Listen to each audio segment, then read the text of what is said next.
Salut, c'est Greg. Aujourd'hui, on va parler de tracking.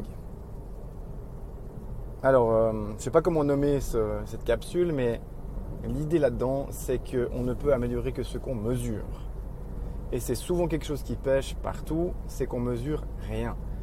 On a l'avantage dans mon domaine qui est le web, c'est d'avoir des outils de mesure assez fiables, gratuits et ultra efficaces.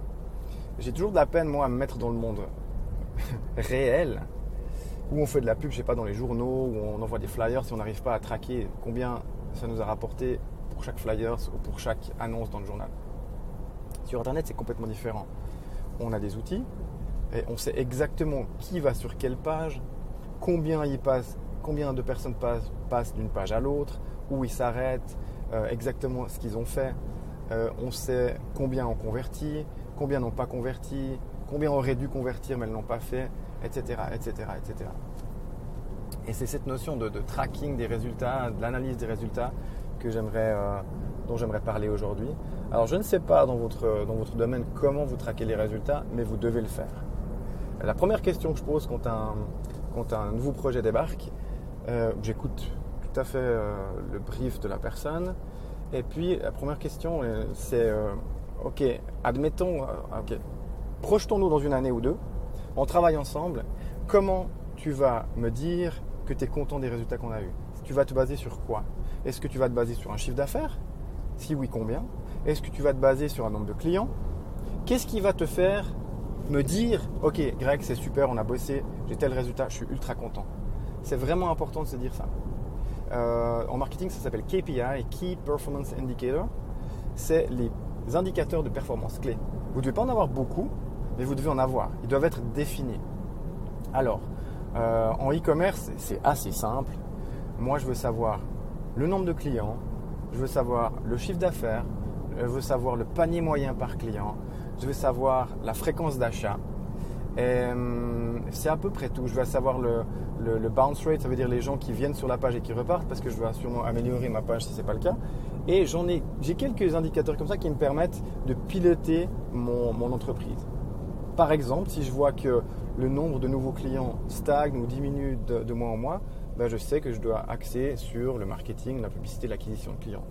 Si je vois que mon panier moyen il est trop bas, je sais que je dois mettre en place des upsells par exemple, dont on a déjà parlé, ou je dois mettre en place des techniques qui me permettront d'augmenter mon panier moyen. Ça veut dire peut-être faire des bundles avec le produit que vous voulez plus un petit truc, ça veut dire peut-être, peu importe, je sais que je dois.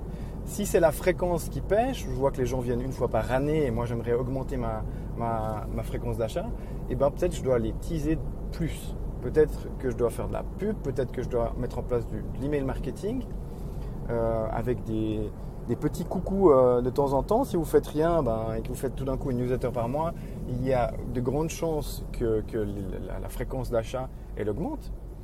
Et puis ça me permet de piloter au moyen d'un tout petit dashboard simple mon activité. Ça, on en parle en détail lors du coaching. On passe vraiment pas mal de temps là-dessus à définir ce que vous voulez mesurer, comment vous le mesurez et surtout qu'est-ce qu'on fait de ces chiffres. J'ai trop souvent des managers qui veulent des chiffres dans tous les sens, qui veulent un dashboard avec tout ça. Moi, je veux ça, je veux savoir ça, je veux savoir ça, je veux savoir ça. Puis finalement, on se retrouve avec 20 métriques. Et puis, quand on leur pose la question de « Ok, pas de problème, prenons les métriques les uns après les autres. Ce métrique-là, tu vas l'utiliser comment? Et quelles sont les actions que tu vas pouvoir faire grâce à ce métrique ?» Et vraisemblablement, la plupart du temps, c'est basé sur rien du tout. C'est juste l'ego qui dit « Voilà, je vais traquer ça. Je ne sais pas vraiment pourquoi et je ne sais pas vraiment ce que je vais en faire. » Donc tout ça, on dégage. Et on essaie d'avoir vous pouvez traquer ça sur un bout de papier à la maison. Vous pouvez traquer aujourd'hui j'ai fait 4 ventes, hier j'ai fait 3 ventes, et puis ça marche très bien. Vous n'êtes pas obligé de monter une usine à gaz pour traquer ça. Mais l'important, c'est que vous traquiez vos résultats et vos performances depuis le jour numéro 1. Alors, n'en mettez pas trop, listez-les aujourd'hui. Qu'est-ce que vous voulez mesurer? Comment vous allez le mesurer? Commencez par 3 ou 4. Et puis au fur et à mesure des besoins, vous pouvez en ajouter d'autres. Mais n'essayez pas de faire un truc trop énorme. ça va être compliqué, ça va être ennuyeux à gérer.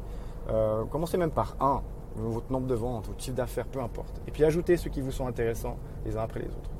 Voilà ce que vous avez à faire aujourd'hui. Prenez une demi-heure pour les définir, prenez une demi-heure pour expliquer comment vous allez les mesurer et mettez-vous à l'action.